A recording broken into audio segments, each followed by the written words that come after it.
Wake Up with Jim and Saab is exclusively on Spotify. If you want to start your own podcast, check out anchor.fm. And if you like the podcast, make sure to follow on Spotify. Also, share your stories And tag us on @Wake Up with Jim and Saab on Instagram and at ano ba? Di ko alam. Anyway, ito na yung show. Hello. Hi! Hi. Hello, Hi, Atty. Hi, I'm Jim. Saab. Hi, Saab. Yes, this Okay is lang Jim. ba ang sound? Yes. Okay Sounds ang great. Hi. First of all, I want to thank you so much for being so understanding because we had to reschedule this twice and I'm so happy to finally be able to talk to you now. For those who, obviously, those who are listening don't know, but we had unforeseen things happen here in our household. We had to reschedule. And I'm sure, Attorney Luke, you understand being a father, diba? These I things, do understand. Incidentally, during that time that you scheduled the original interview, I also had my booster shot. Ayun, sakto. And I really felt also very, very bad. And tama lang din na May side na-schedule. effects. Oo. Didn't feel well at the time also. Yeah, so I brought up about you understanding because you are, the father of 4 daughters and Yes. you parang from what I've been reading, you're really like a beloved father. Now, my big question to start off this interview is how does it feel that some people refer to you as a zaddy? Do you understand what that is?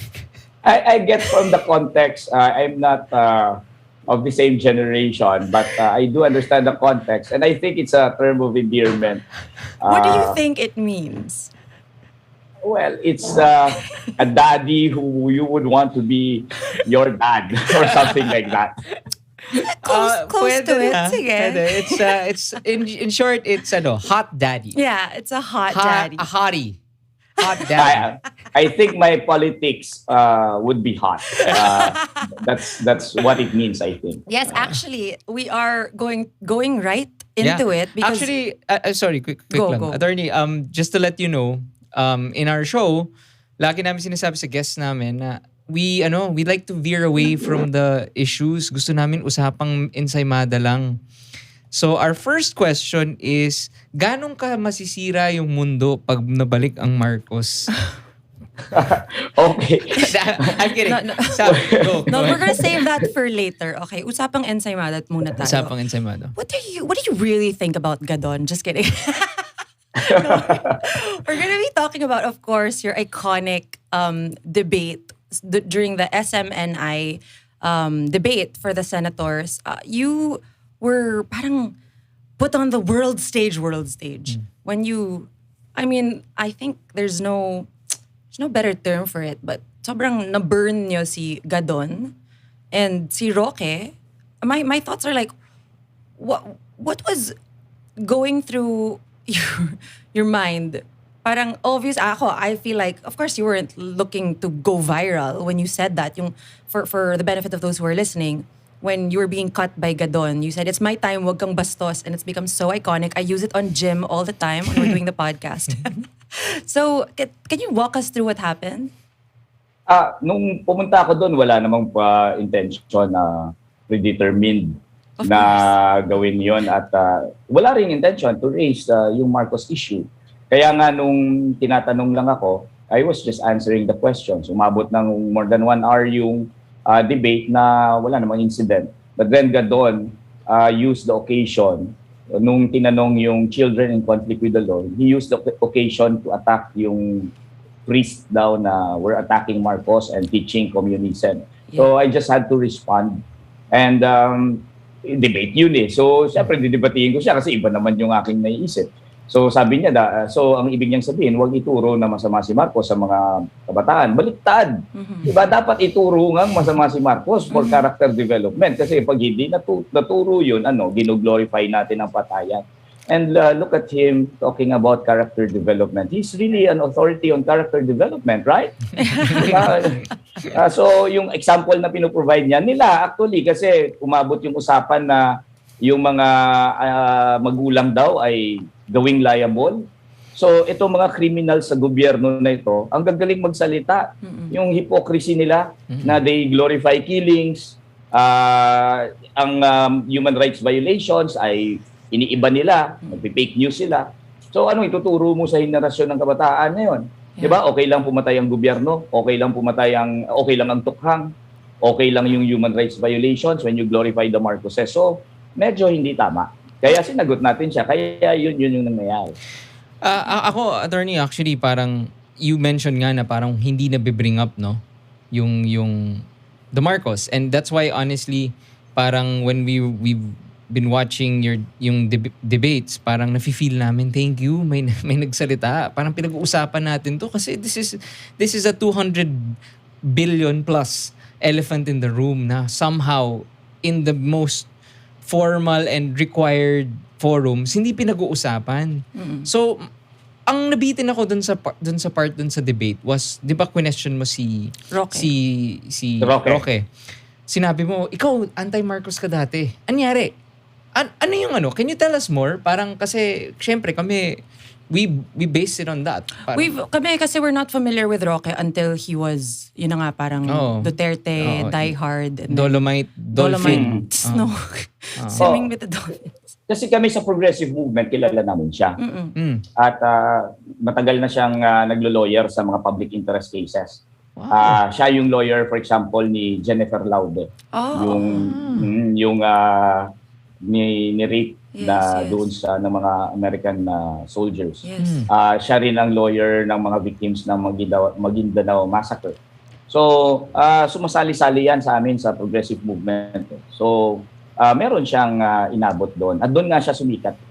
At syempre, alam naman natin anti-Marcos siya kasi yung mga tinuturo nga niya sa mga law students niya, yung mga cases ni Marcos. So, using that, yung kanyang na-achieve, na fame, by being a human rights lawyer, using that in order to build his profile, na-appoint siya, tinanggap niya yung appointment ni Duterte, and he became an apologist for the #1 human rights violator. Yeah. Tapos later on, dahil dun sa stint niya as spokesperson, inoferan siya maging senatorial candidate ni Bongbong Marcos. So saan nanggaling lahat yon? Nanggaling yon sa kanyang pangalan that he built defending human rights. And now, because of that, he's now turning against his own history and profiting from that name na he built and become an apologist for the Marcoses and Duterte. So medyo medyo hindi tama yan. So attorney, in your circles, talagang ano yan? Talagang kilala talaga siya kasi marami na rin kaming nakausap na nagsasabi na friend ko si Harry Roque, and like he was very active in defending human rights and all these things. Pero so ano ba, nagulat ba ano ang sa mundo ninyo? Parang nakakagulat ba to? Ano bang It's not surprising, Jim, no? Kasi alam mo, medyo sometimes you must not trust lawyers. Sa totoo lang. Kasi ang lawyers talagang trained maging senaryo yan. Kung may client ka na okay naman, ang highest bidder mo, whether murderer yan o ano, you have to defend. Sige lang, di ka as a professional, pwede pang patawarin yun Kasi mga individual cases yan Pero yung using the same framework na makakita ka ng highest bidder and become an apologist for mass murderers, plunderers, medyo ibahin mo na. Prinsipyo na dapat ang umabot doon. Minsan ang mga lawyers, yan ang problem Yung pagka-mercenaryo nila, as part of their profession, ay nadadala nila pagdating sa politika. Marami na ring mga lawyers na gano'n, na making a name for themselves, progressive, tapos makikita mo, inappoint na pala ng presidente, naging spokesperson ng presidente, naging apologist ng kung sino-sino. Marami nang ganon, hindi lang yan si Harry Roque. And most of them do make their names known as defenders of human rights and yung involved in public interest cases. And later on, dahil sumikat sila doon, ginamit nila for political appointments. At kung ano man ang influence na build nila doon ay doon na sila naghanap ng opportunity kung sino-sino ng mga politiko ang kanilang sinusuportahan. Medyo as a lawyer, I don't like that part of our profession. Yeah. So, well, I'm not a politician, so I don't know how it works. But what do you think was the thought process of Duterte, who obviously violates human rights, to get to appoint somebody like Harry Roque?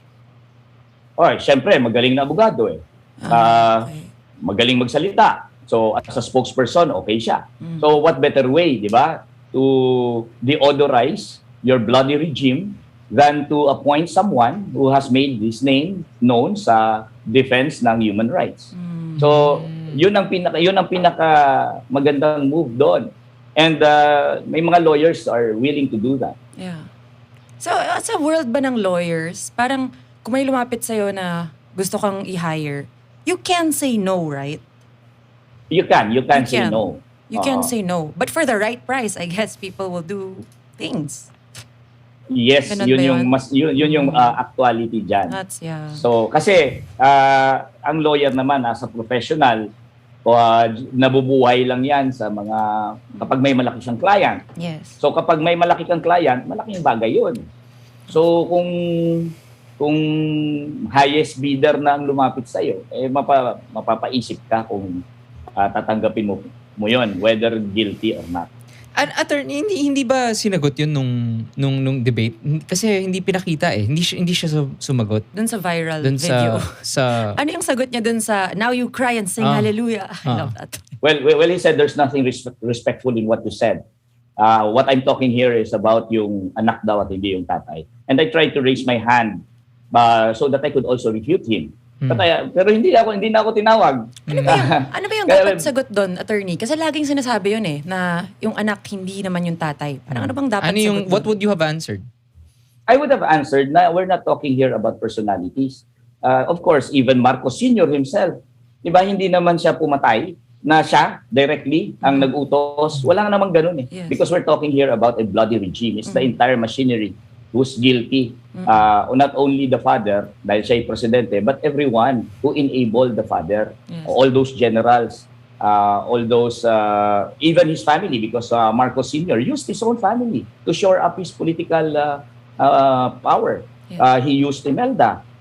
Imelda became governor of Manila. He even used Bongbong. He became vice governor or governor of Ilocos. Used Jaime. So it's the entire family na enabled that kind of a regime which resulted in the deaths of thousands, tortures and rapes of thousands na guilty dapat doon. It's like Hitler, Jim and Saab. Diba pwede mo bang sabihin na yung si Goebbels na sabihin mo hindi naman pumatay ng kahit isang Jew yan eh. Totoo naman yun, hindi siya pumatay ng kahit isang Jew. Pero yung regime na sinuportahan niya at naging enabler siya ng regime na yon, naging part siya ng regime na yon, makes him guilty of the Holocaust. Yeah. Di ba nakakatawang kwan yun eh, nakakatawang argument yon na hihiwalayin mo yung tatay at saka yung anak. It's as if yung crime na kinumit nila ay simpleng murder lang. Hindi lang simpleng murder yun, it's mass murder. Hindi naman nagagawa ng isang tao yan. It's mass torture, mass rapes, at disappearances. Yes. It's systemic. So everyone who's part of that system is guilty. Yeah. So hindi mo pwedeng gamitin yung ganyang argument sa mga crimes of that scale. And let's talk about facts here, because people act as if he was like 4 years old when these things were happening. How old was Bongbong Marcos Jr.? Matanda na siya. Naging governor nga siya ng Ilocos yun nga at that time. May mga videos pa nga sila na nasa yacht ni Marcos, nagsasaya sila habang naghihirap ang Pilipinas. Ay, napanood And ko he was really an adult at that time. So hindi naman siya bata nung time na yon. Bata siya siguro nung 70s, pero pagdating ng 80s, na naging part siya nung rehimen ng kanyang tatay. And they really enjoyed yung buhay nila. Masarap ang buhay nila. Yung the Rolling Stone article, di ba? Yung he was hanging out with the Rolling Stones, giving them cocaine, giving them drugs. Tapos, anyway, that was from the recollection of Keith Richards. Keith So, pero ito, attorney, siguro ang question ko is, nung pinag-usapan namin ni Saab, ano bang gusto namin mangyari in this episode? I think one of the things that we really want our pod kids to learn is, one, how do we argue? How do we argue with facts sa mga BBM supporters who are trying to convince na and pero pangalawa, I would like some clarity kasi kuwari kami ni Sab, lumaki kami na in our schools, in grade school, tinuro ang martial law. Tinuro yung tinuro sa amin yun. But History. in our history classes, so before we get into that, ikaw personally, paano mo na experience ang Marcos era. the regime? Oh. Yeah, I was born in the 1970s. Ayoko na lang sabihin kung late 70s or early 70s. Di ba? Pero I was a martial law baby. So, nung come the 80s, medyo meron naman tayong kaisipan na, pero bata pa rin naman ako noon. Pero I was born in Negros na malakas ang anti-Marcos movement doon. And never naging popular yan sa nung panahon niya mismo. Yung diktadurya, never yan na popular and maraming nag-oppose dyan. At lalong-lalo na sa Negros na highly stratified ang lipunan dyan with the landlords controlling most of the wealth. Maraming naghihirap at maraming lumalaban sa rehimen. Mga pari doon ay into liberation theology. Mga sermon nila, it's about human rights, it's about the unequal structures. And my own father was also a lawyer. He prosecuted a warlord in Negros na pinatay ang tenant farmers niya at nilibing doon sa lupain niya. At nakikita natin yan ang sights and sounds nung kabataan ako. And so I knew that masama ang human rights, masama ang diktadurya. Si Marcos ay hindi mabuting presidente and everyone wanted him out. So kinalakihan ko yan. At never would have I imagined at that time na si Marcos ay magiging popular. Talagang impossible yan nung time na yon. Talaga, very, very unpopular at maraming gustong lumaban kay Marcos. So why do you think there is this parang widespread understanding? Kuwari, let's say the people that we've talked to na, why are you voting for BBM? Ang sasabihin nila is, sabi ng tatay ko, yun yung golden years ng Pilipinas. How will you counter that?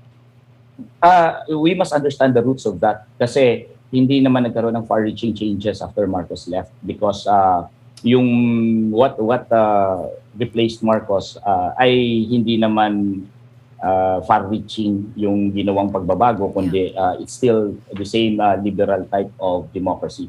Marcos represented the bourgeois rule na medyo mas bloody, mas masama.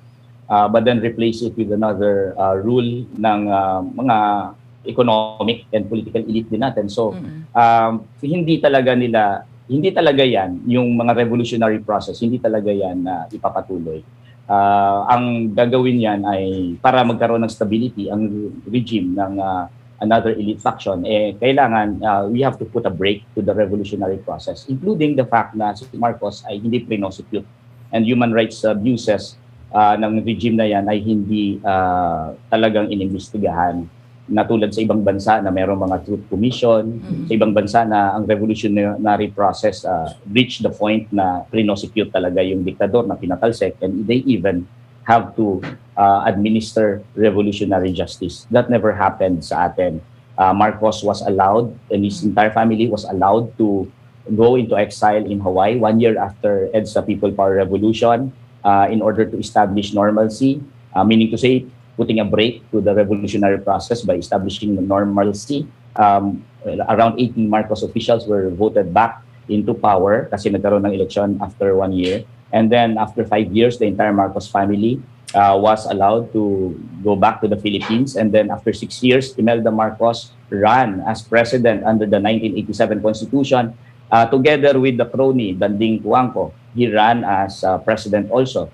So, and then after 1992, each and every one of the Marcos family were able to claw their way back into power. They became congressmen, governor, senators, and Bongbong Marcos last run for vice president. So when we talk about the restoration of Marcos, that did not happen overnight. It happened right after the EDSA People Power Revolution when no revolutionary justice was administered. Ninoy Aquino once said that when he was in exile in Boston, that he was writing letters upon letters to Ferdinand Marcos telling him to negotiate because people will be asking for your blood later on. He was imagining a scenario wherein yung mob will go to Malacanang, drag the entire Marcos family, bring them before the Revolutionary Court, and then hang them. If that happened, and then that will be written in our history books, and we would have learned that every generation of Filipinos would have learned na kapag diktador ka, itong mangyayari sa'yo. You will be punished by the people. Oh my God. But that did not happen. So what happened? The symbols of the Marcos regime existed side by side with symbols of the People Power Revolution. We still have Marcos Highway together with the fact that we have a NAIA.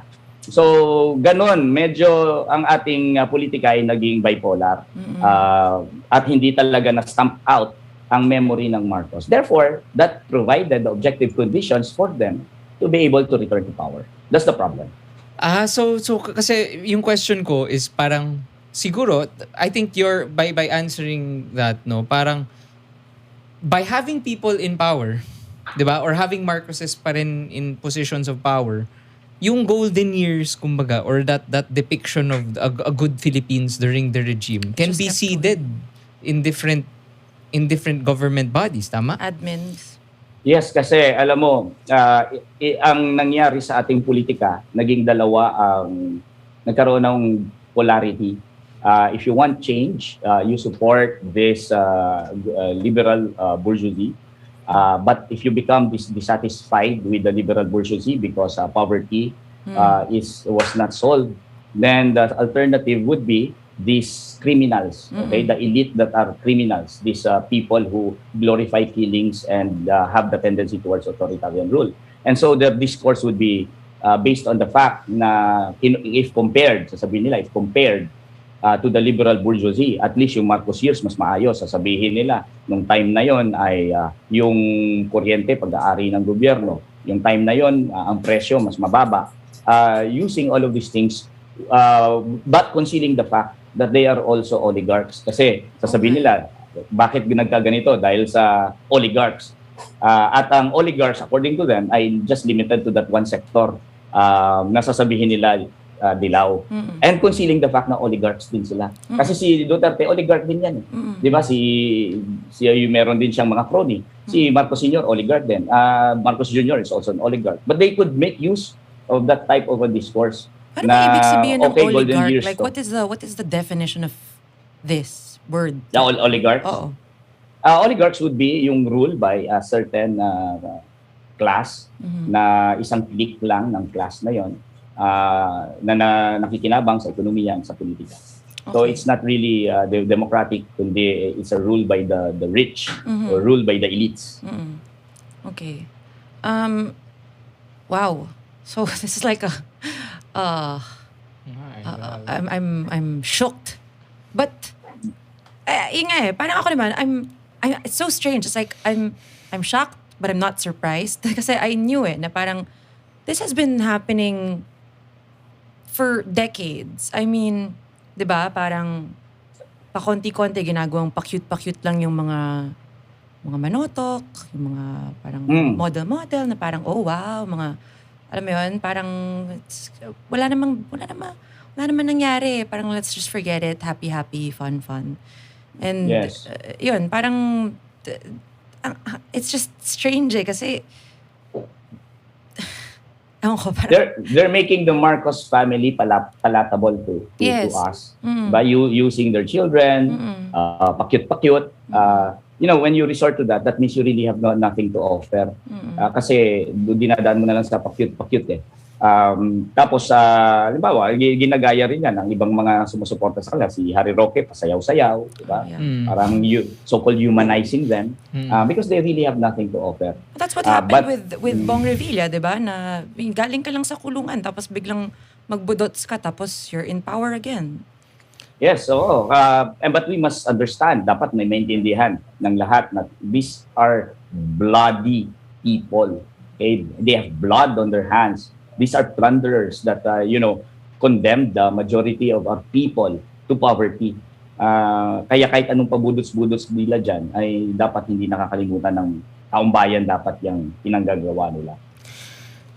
Attorney, so for example, yung what if kasi kunwari, ganito yung usapan with a BBM supporter, kunwari. Sasabihin nila, hindi ko gets, bakit nyo ba tinatawag na killer si Marcos? Parang, bakit siya kailangan pumatay? Kunwari, sa ganung kwentuhan lang, mabilis na kwentuhan without all these terms, ano ba ang kasi kwari, you can say it was a dictatorship, he was censoring media, blah blah blah blah. Pero kumbaga if you can help us out, like paano ba gawing ikwento na mas ano ba? Mas like, Fact-based fact-based pero casual let's talk make it na, palatable. gawin nating budots yung totoong kwento. Ano ba yung budots na totoong kwento? Budots version ng ng ano ba yung regime? What was wrong with the regime? Ano yung budots version nun? Why do you think he had to resort to all of these disappearances? Ako before that nga, why resort? Parang parang why did he need to? Ayun nga. Labo. Tama. Okay. He need to resolve the contradictions in our society na merong inequality sa ating lipunan at kailangan yan ang mga root cause ng problems ng ating lipunan. And he wished to resolve that by according to him modernizing our economy by removing all the backward oligarchs that are rentier and create a modern capitalist society. But the way he did that was to create his own crony capitalist. Yun yung kanyang so-called pagmo-modernize. And he had to have dictatorial powers kasi according to him ay dapat alisin yung mga powerful landlords na who are keeping our economy backward. But then, he has to resort to dictatorial rule kasi gusto niyang i-push kung ano lang ang gusto niya without the democratic processes. For these dictators, democratic processes ay burden lamang, ay added lang na mga activities na makakasira doon sa gusto niyang mangyari.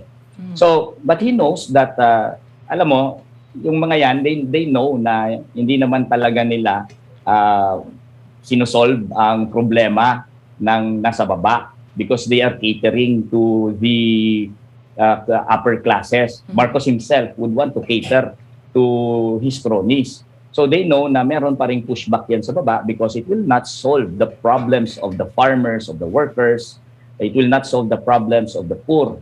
Siyempre, magkakaroon ng protest. And pag nagkaroon ng protest, wala naman siyang mass movement support. Wala namang support yan from the people in order to shore up his legitimacy. So saan siya magre-resort? Magre-resort siya sa yung pagkukulong, pagtutorture, dahil hindi naman niya makuha ang consent ng majority. So, yun ang nangyari. So, kinukulong niya ang mga nagpoprotesta sa kanya, ang mga opposition sa kanya, tinotorture niya yung mga estudyante na nagpoprotesta sa kanya, tinotorture niya, pinapatay niya. And kung gusto natin gawin na may mukha ang mga yan, there are still living witnesses to that. Hindi yan fake news. In fact, sa aming partido alone, yung Partido Lakas ng Masa, marami dyan mga survivors ng torture, ng imprisonment, ng mga political prisoners. Yung presidente ng Partido Lakas ng Masa, si Sunny Melencio, was tortured when he was a teenager dahil aktivista siya. He was brought to a safe house, tapos tinorture siya ng tinorture doon, at buti nakatakas lang siya. Si Manjet Lopez ng San Lakas, kasama rin natin, she was imprisoned while she was pregnant. She even gave birth while she was imprisoned. Yung kaso na hinandal ng tatay ko na pinatay ang mga tenant farmers because they were members of the Kristiyanong Katilingban. Yan yung organization ng mga farmers doon sa Negros. Tapos nung pinatay na-ambush yung warlord na yon na pumatay doon sa tenant farmers, they falsely accused yung mga pare na nag-organize ng Kristiyanong Katilingban. And that was even international news. Father Gore and Father O'Brien, I saw them in prison when I was young. Falsely accused, kinulong. So hindi yan fake news eh. Kilala nga namin yung mga yan eh. Yung mga namatay na torture, and it's not even limited to the masa. It's even who come from the better or the more prosperous families ay victims din. Ninoy Aquino is one. The brother of Harrison Alvarez was even kidnapped and tortured and killed. Yung anak ni Primitivo Mijares na batang-bata pa. Primitivo Mijares was once a Marcos official, but then he testified sa United States Congress about the abuses of the regime. He disappeared, hindi na nakita. Tapos tinawagan yung kanyang anak, sabi, gusto mo makita tatay mo, lumabas ka sa bahay mo. And then he was kidnapped. And then his body was found, talagang maraming stab wounds, talagang mutilate ang kanyang katawan. You know, these stories about the Marcos atrocities, hindi yan fake news. There are living witnesses to that. May mga relatives sa mga disappeared. Yung isa sa yung founder ng aming organization, Buklura ng Manggagawang Pilipino, yung kanyang kapatid na lawyer na nag-defend lang ng mga interest ng mga manggagawa. He was a labor lawyer. Si Herman Lagman, he disappeared. So these are the victims of the Marcos regime. Tulungan mo lang ang mga manggagawa, tulungan mo ang mga magsasaka, organize mo sila to fight against their oppression, you're gonna die at that time. Estudyante ka nga lang, papatayin ka eh. Di ba? So hindi to biro na sitwasyon. Yeah. And for the young people to glorify that type of a regime, medyo yan ay alarming. Yan ay napaka-alarming. So attorney, would you say na it's because ganun kalakas lang talaga yung internet na parang despite the fact na there are survivors of itong mass murder na to na we've come to a point na leading sa surveys si Marcos Jr.? I mean, ano lang ba yan talaga? The objective conditions kasi are there, Jim. Kasi nandyan sila. They clawed their way back into power. So, nakakagawa pa sila ng mga kalokohan nila. So, syempre, may pera sila. So, they could use that money in order to revise history. On the other hand, sa ating history books ay hindi naman tinuturo. Kasi nga, hindi naman sila na-punish. Wala namang revolutionary justice na nangyari. Hindi naman ganun talaga ang pagturo. Okay sa inyo, Jim and Saab, na tinuturo sa history books nyo. Pero mas compelling sana yun kung nabitay ang mga yan. Di ba? Nagkaroon ng revolutionary justice. Just like what happened sa Nazi regime. Ang mga neo-Nazis ngayon ay marginal groups lang. Most of the Germans, they do not like Hitler. Because, di ba, binitay ang lahat ng mga enablers ng regime na yan. Di ba? So, dito hindi nangyari yun. At naging powerful pa.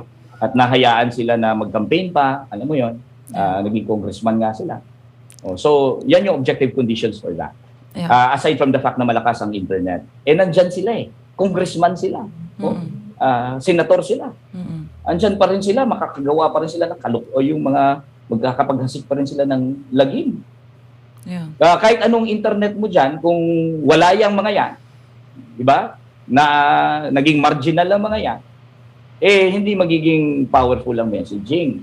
Pero kasi, diba, nasa power sila, nakikita mo na sila ay ine-elect pa rin, tapos lapatan mo ng ganyang mensahe na golden years ang Marcos, mas malakas yun. Yeah. Kaya that's why they're able to say these things na parang, you know, when the estate tax is being brought up, they're just saying na, it's just, you know, dahil elections, they're gonna bring that up, maninira sila.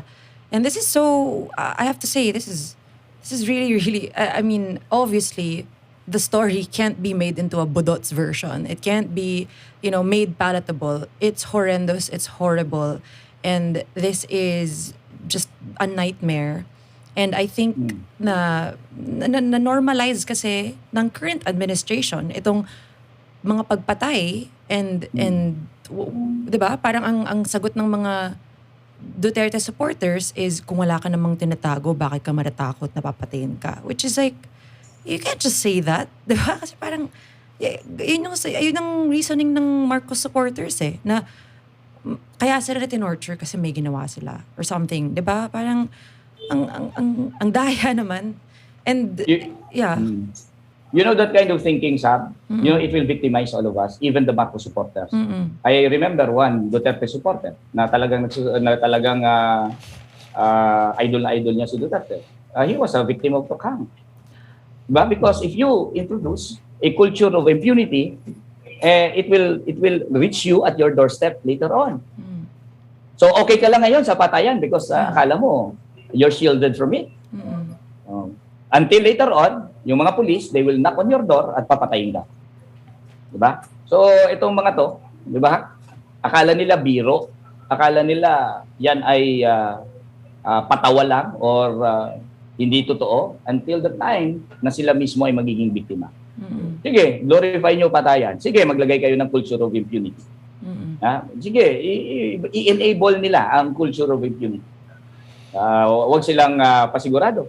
Kasi ang impunity nga ang ibig sabihin ng impunity, there are no rules. So, everyone will be affected. So, maybe we should talk about ito ang huge ensaymada in the room. What you started with, Jim, is the estate tax. Like, what? First of all, aren't we supposed to be holding BIR accountable for this? Alam mo, ang problem kasi sa atin, yung mayayaman, pagka mayaman ka, wala talagang accountability kasi ang justice system, kuha nila ang captured there is what we call regulatory capture, meaning to say, kapag i-regulate mo yung mga malalaking kumpanya, makakapture naman nila yung regulatory process. Ganon din sa ating justice system, pag mahirap ka, ikaw ay paparusahan, pero pag mayaman ka, makakawala ka. Kahit may mga plunder law tayo, yung mga plunderers, hindi pa rin naman napaparusahan. So, it just followed the same pattern. We cannot also suddenly expect from this type of a justice system to work na several decades na yan na nag-work in favor only of the privileged. Ganun talaga yan. So, alam mo, malawakang pagbabago talaga ang kailangan natin sa ating lipunan. Malawakan. So, what do you expect from that? Kung mahirap ka lang, dyan ka lang paparusahan. So, obviously, I mean, from your stories, the reason why you have been parang nagkaroon ng awakening sa politics and, you know, social awareness and helping people, it's because of the things that you witnessed during the so-called golden age. No, it's not golden. I knew it was not a golden age. I was born during the time of the so-called golden age and it was not a golden age. Yes. So, ano yung if you were I mean ako, am I allowed to say it ba? Well, I will vote for you. I will vote for you, Attorney Luke. What are the things that you would do as a senator if you are elected? Okay. Ang importante para baguhin natin ang lipunan natin, Saab, is we have to empower those that are in the bottom. Kasi if we want to change society, we cannot side with those on top. That's the status quo. If we side with those that are in the bottom, yung lumalaban sa pang-araw-araw para makasurvive sila at hindi binibigyan ng proteksyon, it represents kasi a type of society that is fair for all, a humane type of a society. That is if you side with the bottom. You cannot side with the top kasi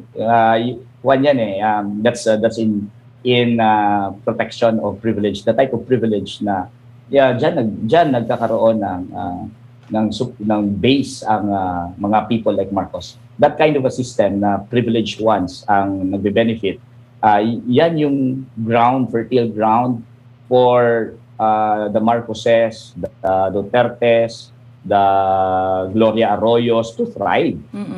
Because that's the kind of system kung saan sila magta-thrive.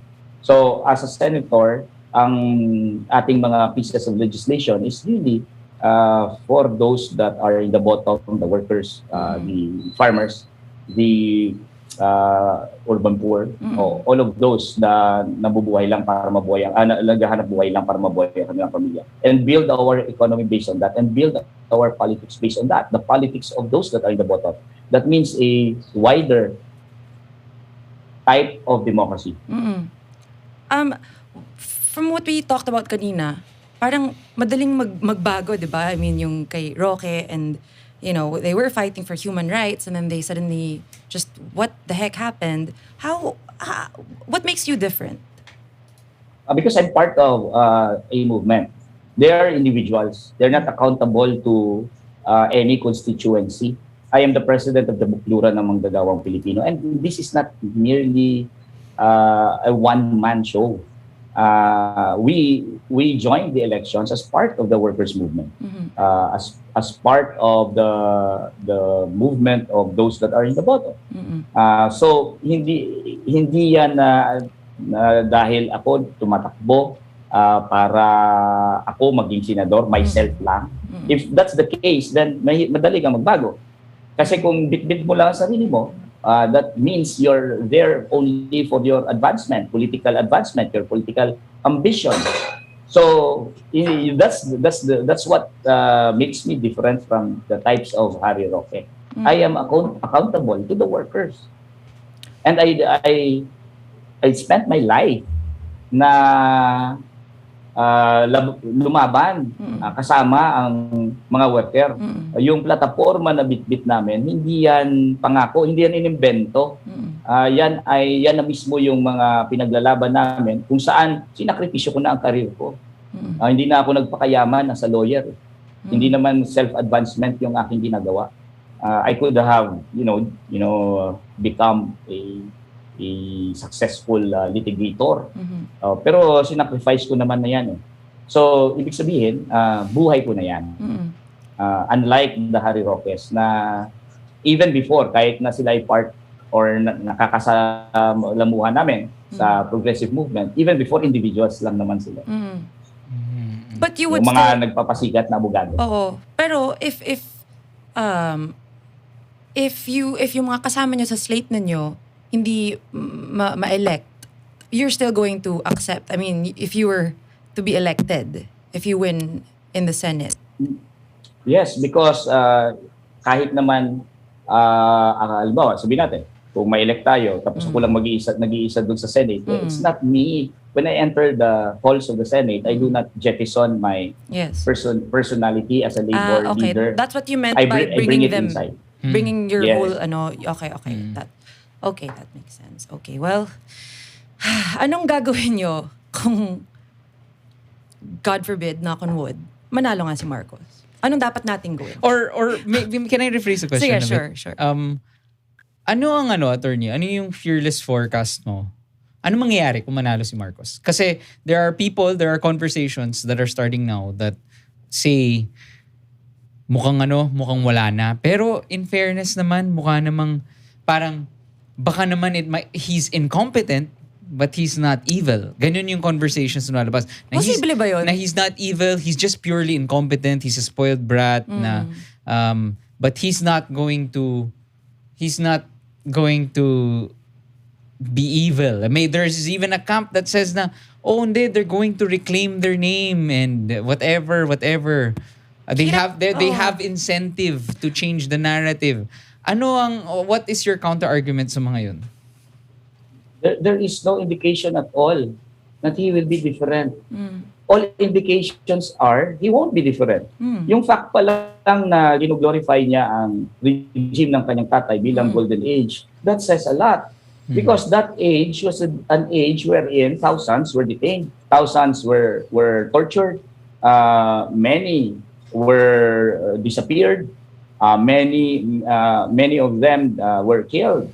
So kung i-glorify mo yan sa golden age at sasabihin mo baka naman maging iba siya, paano siya naging iba? Glorify nga niya eh. Ba sinabi ba niya na masama tatay niya? At babaguhin niya ang kanyang pamamalakad at hindi siya magiging tulad ng kanyang tatay? Hindi. He always was very clear, nagagayahin niya tatay niya. Di ba? And trying to make that appear as something good when it is something bad. At hindi ba indicator na rin na yung kanyang mga kagrupo ay yung mga nag-glorify ng patayan? Sara Duterte is running mate. At nagsama-sama ang mga plunderers doon sa kanya. Andun si Gloria Arroyo, andun si Erap Estrada. Itong mga criminals, di ba? The worst types of elite rule. The worst type. That's the elite rule na nag-glorify sa patayan, hindi rumirespeto ng human rights at may tendency towards authoritarian rule. That's what he represents. Meron bang siyang in-indicate na hindi ganon? Ang problema kasi sa atin, di ba? Nag-iimbento tayo ng mga bagay-bagay na wala naman, na hindi naman yan ang pinapakita ng isang tao. gusto natin i-project ang something good sa mga kandidato natin kasi yung election dito, fans club ang supporter eh. Hindi na naman citizens eh. They become personality based at nagiging fans club sila.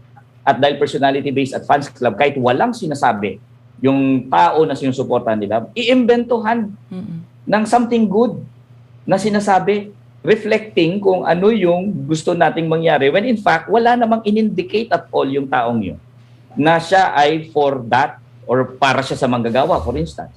Para siya sa mga magsasaka. Walang in-indicate. Pero sasabihin, hindi, makamahirap yan.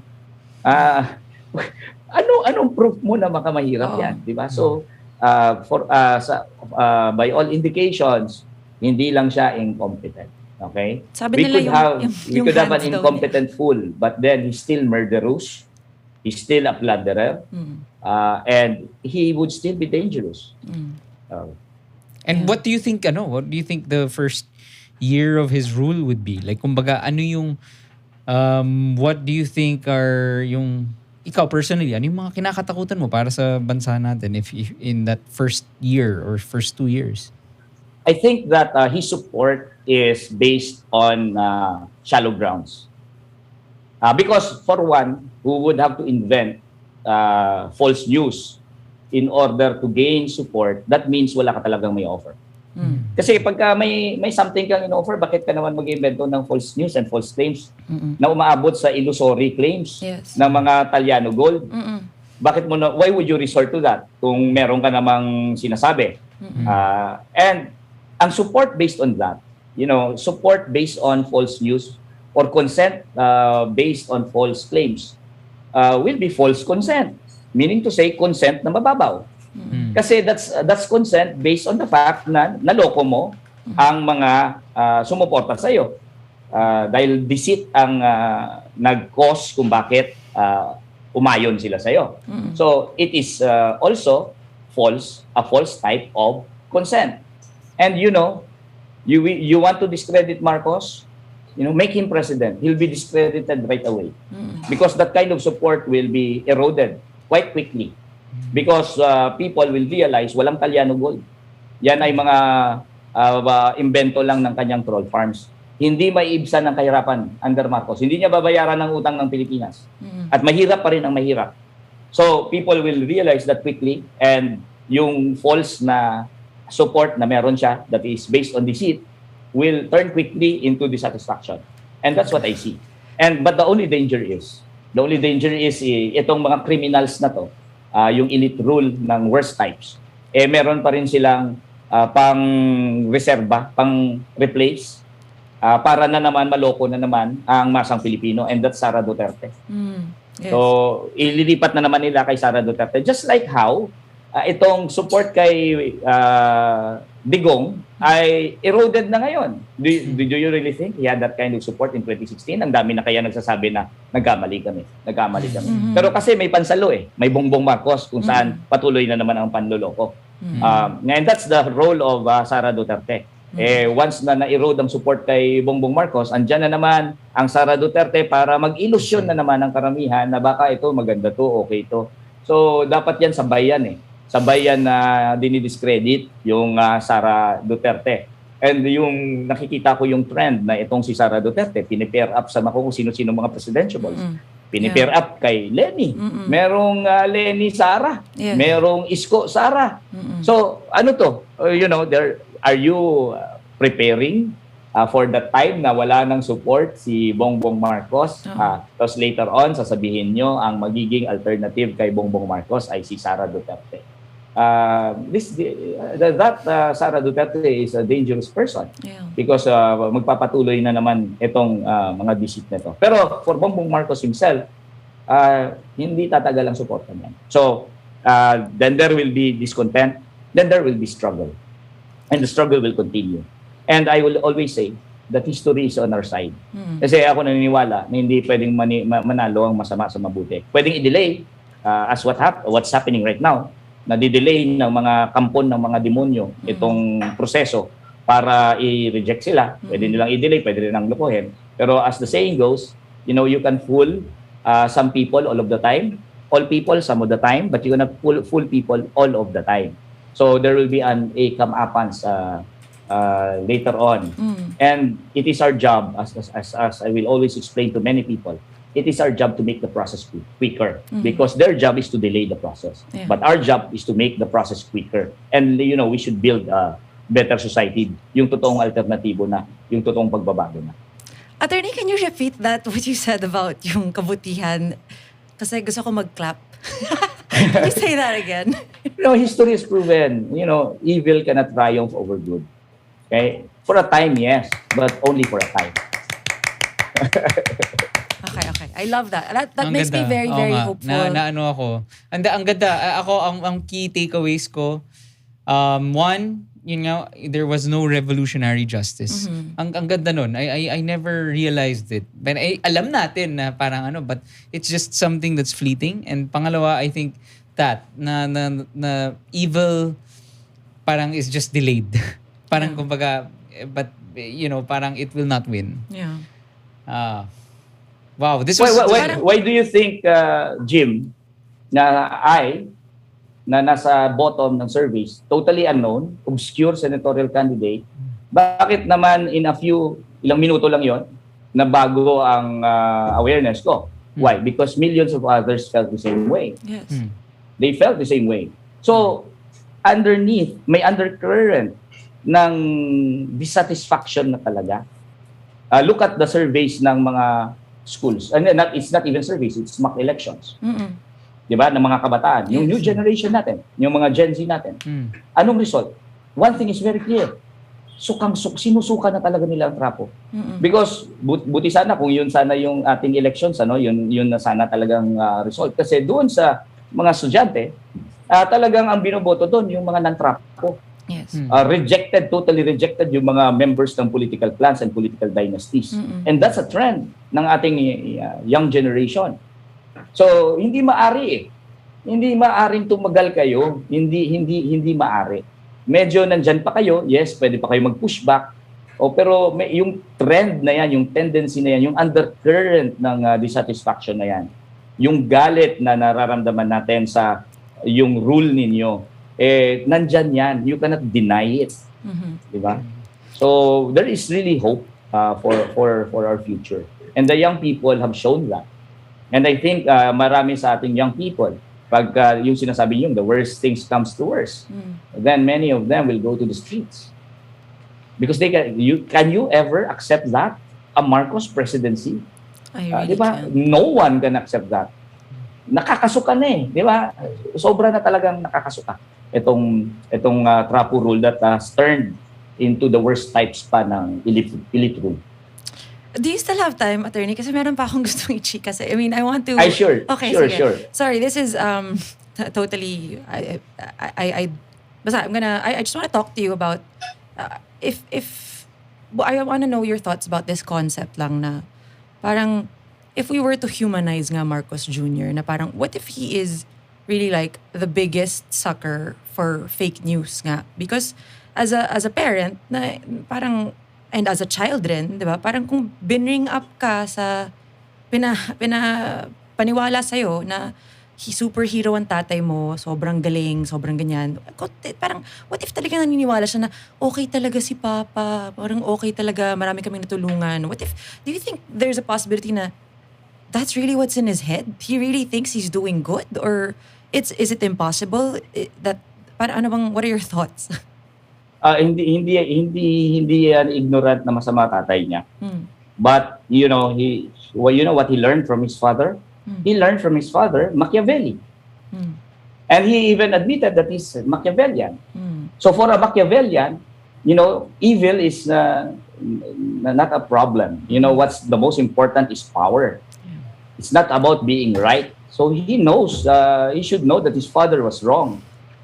But the most important thing for a Machiavellian is the question of power. Yeah. Medyo amoral ang Machiavellian, di ba? You read Machiavelli, you have to be amoral in order to have power. So, ano bang sabi ni Machiavelli? If you cannot be loved and feared at the same time, it's better to be feared. So, you don't need love actually kung Machiavellian ka. You don't need approval. You don't need to be right. All you need is to become powerful. And that's the principle that he believes in. Yeah. So it's impossible that he doesn't know na mali ang kanyang tatay. Iba lang talaga values niya. Kasi as according to him, he likes Machiavelli. Na parehas sa tatay niya, who also likes, when you look at or read through the actions of his father, ay Machiavellian ang tatay niya. Using deceit, alam mo yan, in order to gain power, using tactics to make people fear him. Yan yung tatay niya. And yun yung na-imbibe niya sa tatay niya. And alam natin na hindi niya kayang maglumipad ng economy class. Doon ako na ano kasi nga yung mga sinasabi niya, it's like, do you hear yourself? Diba? Parang you're not even pretending to be in touch with reality. It's very strange. Actually kami, before we end, share ko lang rin, attorney, kami, we've been actually under fire kasi we've been very outspoken against people who are advocating for this regime. Kasi parang, like, ang point namin is, you studied this. You know, you were for these other influential people who were able and who were able to learn about this and were in proper educational systems to learn about their regime pero are still endorsing him. So, kasi oo, parang imposibleng hindi mo alam eh. Parang, so diba, parang talagang, I think it at this point, it's really black and white na. Would you agree? Na wala na siyang, it's no longer, political affinity lang naman to eh. Isn't it the fight against... it's so dangerous. Yeah, isn't it the fight against good and evil na? Would you agree? Yes, it is. Pero ang problem, talagang na-blunt na talaga ang pagiging tao sa maraming tao eh. Yung natural instincts mo ng pagiging tao. Yung instincts mo for justice, for fairness, 'di ba? Yung pagkakaroon ng dignidad ng tao, na-blunt na talaga eh. And no thanks to Gadon for that. No thanks to people like Harry Roque for that. No thanks to Duterte for that. You know, they have succeeded in dehumanizing us. Not us, but many of our people, glorifying yung mga barbaric na mga values, they totally effacing yung pagiging tao ng tao sa kanyang kapwa. This is the time wherein parang ang ating lipunan ay totally baliw. Even our institutions. Imagine mo, naging constitutional ang anti-terror law when in fact it is really patently unconstitutional.